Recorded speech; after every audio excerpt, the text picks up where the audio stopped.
السلام علیکم ورحمۃ اللہ وبرکاتہ۔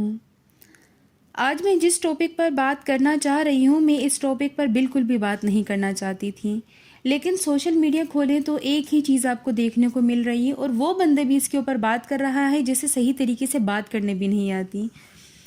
عاصم جمیل، کیا عاصم جمیل نے سوسائڈ کی یا وہ شہید ہو گئے؟ کیوں آپ یہ سوال کر رہے ہیں؟ کیا خدا نے یہ اختیار آپ کے ہاتھ میں دے دیا ہے کہ جاؤ میرے بندوں سے حساب کتاب شروع کر دو؟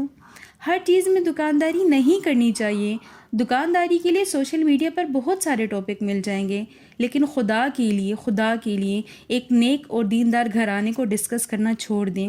میرا اللہ فرماتا ہے کہ جس نے کسی ایک کے ایپ پر پردہ ڈالا، میں اس کے 100 ایبوں پر پردہ ڈالوں گا، اور جس نے میرے بندے کا ایک ایپ بیان کیا، میں اس کو اس وقت تک موت نہیں دوں گا جب تک کہ وہ ایب اس کے اندر پیدا نہ ہو جائے۔